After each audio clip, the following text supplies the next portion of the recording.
కోల్కతా వైద్య విద్యార్థిని అత్యాచారం కేసులో రోజుకో ట్విస్ట్ కొనసాగుతోంది. విచారణలో సంచలన విషయాలు బయటకు వస్తున్నాయి. అత్యాచారం జరిగినప్పుడు ఆర్తనాదాలు ఎవరికి వినిపించలేదా, సెమినార్ హాల్ బయట ఉన్నదెవరు అనే యాంగిల్లో విచారణ చేపట్టింది. మరీ ముఖ్యంగా ఘటన జరిగిన అరగంట పైనే ప్రధానంగా అధికారులు దృష్టి పెట్టారు. ఇదిలా ఉంటే సెమినార్ హాల్ డోర్ బోల్ట్ పనిచేయడం లేదని తమ విచారణలో బయటపడినట్లు పేర్కొంది. బాధితురాలిని చిత్రహింసలు పెడుతున్న సమయంలో సెమినార్ హాల్ లోపల నుంచి వచ్చిన శబ్దాలు ఎవరికీ వినిపించకపోవడంపై ఆశ్చర్యం వ్యక్తం చేసింది. ఈ అంశాన్ని నిర్ధారించేందుకు సీసీటీవీ ఫుటేజ్ ను పరిశీలిస్తున్నట్టు వెల్లడించింది.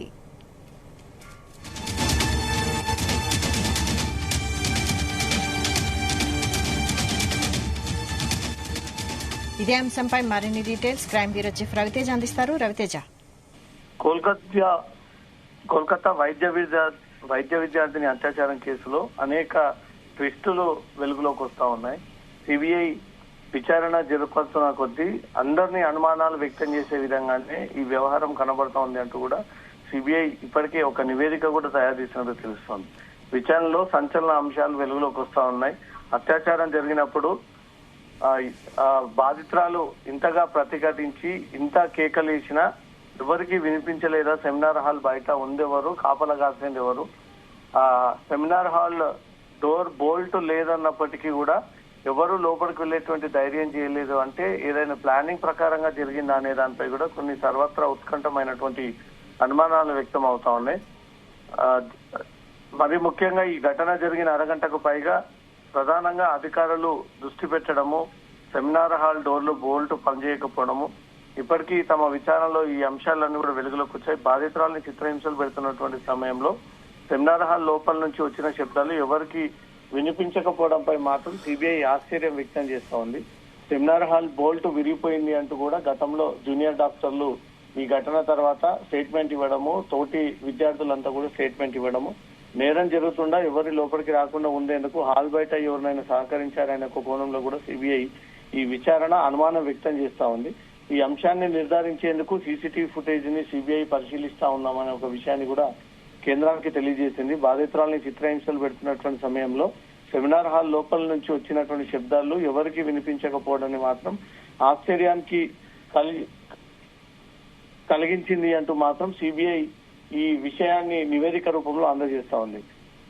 డోర్ కి ఆ గొల్లెం పనిచేయనప్పటికీ ఈ పనిచేయడం గురించి ఇంటర్నల్ జూనియర్ డాక్టర్ల గురించి విచారణ బయట పెట్టినటువంటి సిబిఐ ఈ విషయం వారి నుంచి కూడా స్టేట్మెంట్ రూపంలో తీసుకున్నట్టుంది. దీంతో బోల్ట్ వ్యవహారం వెలుగులోకి వచ్చింది. బాధితురాలు ఆగస్టు 9 తెల్లవారుజామున 2 నుంచి 3 గంటల సమయంలో సెమినార్ హాల్లోకి ప్రవేశించిందని డ్యూటీలో ఉన్నటువంటి వైద్యుడు ఈ విషయాన్ని సిబిఐకి తెలియజేశాడు.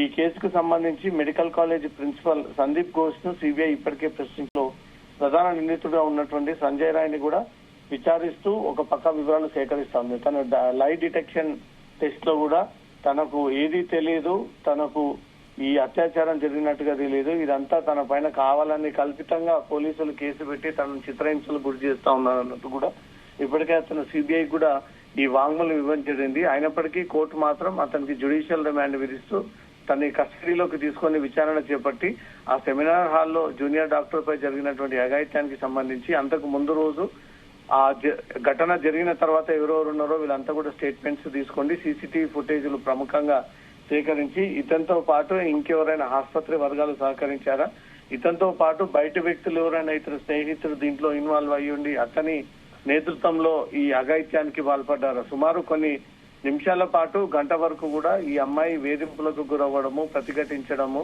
అర్థనాదాలు, భారీగా శబ్దాలు, కేకలేయడము, అంత పెద్ద సెమినార్ హాల్లో యువతి ఇంత కేకలు పెట్టినా ఎవరికి వినిపించకపోవడము, ఆ డోర్ కి బోల్ట్ సరిగ్గా లేకపోవడంతో మాత్రం ఈ అనుమానాలు కాస్త బలపడతా ఉన్నాయి. గతంలో కూడా ఇదే కాలేజ్ కి చెందినటువంటి కొంతమంది అధ్యాపకులు ఈ అమ్మాయి పైన లైంగిక వేధింపులకు పాల్పడ్డారనే ఒక అంశం కూడా వెలుగులోకి వస్తా ఉంది.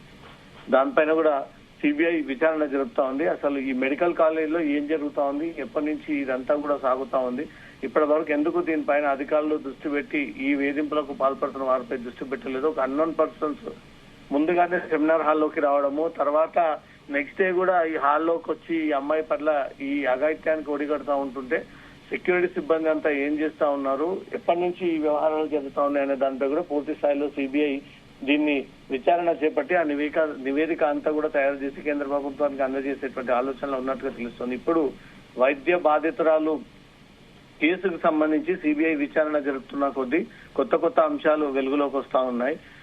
అక్కడ ఎవరైనా సహకరించి ఉంటారనే ఒక అనుమానాలు సిబిఐకి కలుగుతా ఉన్నాయి. ఆసుపత్రి యాజమాన్యంలో ఎవరైనా కీలకమైనటువంటి వ్యక్తి ఈ నిందితుడికి ఏదైనా సహకరించాడనే ఒక అనుమానం సిబిఐకి కలుగుతుంది. కాబట్టి అన్ని కోణాల్లో ఈ కేసు విచారణ జరుపుతా ఉన్నాడు. ముఖ్యంగా ఆ కాలేజ్ అధ్యాపకుల్ని ప్రిన్సిపల్ సందీప్ ఘోష్ని సైతం సిబిఐ ప్రశ్నించింది. ఇదే కేసులో నిందితుడిగా ఉన్నటువంటి సంజయ్ రాయ్ ని కూడా విచారణ చేపట్టి తనకు సహకరించినటువంటి అందరి పాత్రని కూడా సిబిఐ దీంట్లో ఇంక్లూడ్ చేసి మిగతా వారిని అందరినీ కూడా రిమాండ్ చేసేటువంటి ఆలోచనలో ఉన్నట్టుగా తెలుస్తోంది. Vaishali. Right, thank you Raviteja.